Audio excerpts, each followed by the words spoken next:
The Los Angeles Football Club held a housewarming party Sunday that was nearly 4 years in the making. The festivities opened with a Navy SEALs parachute team, a trained falcon named Ollie, countless flags and banners, and an a cappella rendition of the national anthem sung by some of the 22,000 invited guests in the sellout crowd.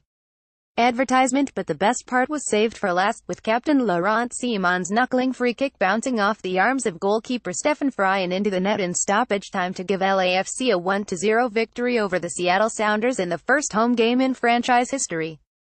"I've been lucky enough to see a lot of amazing places around the world. But the feeling inside that stadium today was incredible," Coach Bob Bradley said. "Maybe somebody was looking down on us?" asked who. Bradley smiled. "The football gods were," he said. "Divine intervention is unlikely. But then again, could the first game played in a stadium financed by an ownership group heavy in Hollywood celebrity and any other way? Call 'em hot soccer in the city? In LA, you can bank on it." By April 29, 2018, 9:55 p.m., all the people were waiting for this moment, forward Carlos Vela said. "And it was great. Maybe the game wasn't the most fun to watch, but we won for the 5th time in 7 tries, making LAFC's 5-2 start the best by an expansion team in MLS history. The victory also lifted the team to second place in the Western Conference. Only one other MLS expansion team has finished a regular season that high, Bradley's 1998 Chicago Fire team, which went on to win the MLS Cup.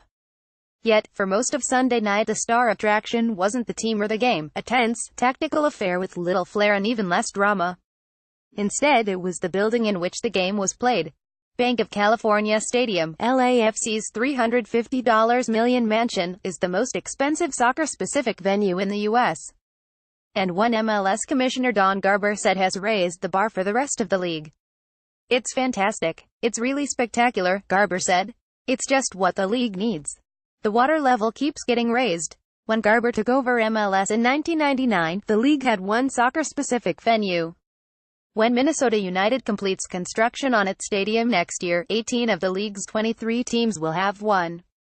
"It's part of the momentum story that MLS has," he said. LAFC, which had traveled 14,000 miles on a 6-game season opening trip, also had momentum on its side going into the game Sunday, riding a 2-game winning streak and averaging a league-best 2.67 goals per game. Advertisement, but it had only one shot on goal in the first half and was dangerous only in spurts in the second half. In the 53rd minute, Marcos Arana got behind the Seattle defense and raced into the 18-yard box alone, only to slip as he reached for a through ball from Marc-Anthony Kaye. LAFC Omar Gabber tries to control the ball against the Seattle Sounders. Gennaro Molina, Los Angeles Times, fans chant before the match at the brand new Bank of California Stadium. Gennaro Molina, Los Angeles Times. Then in the 79th minute, Latif Blessing and Walker Zimmerman battled for a loose ball at the right post, with Zimmerman finally heading his attempt on top of the net. As the game plodded into stoppage time, the teams appeared content to settle for a tie. But Ciman, who had scored on a long free kick the week before in Montreal, had other ideas when he settled over the ball for a free kick from 35 yards. "There was no strategy," the Belgian centre-back said. "I saw the position of some of the Seattle players and I just thought it would be a good chance to go to goal. Fry saw the shot clearly, but the ball appeared to dip at the last second, bouncing off the goalkeeper's arms and into the net, setting off a deafening cheer in the stadium. As the ball traveled and went I just said, good," Ciman said with a smile.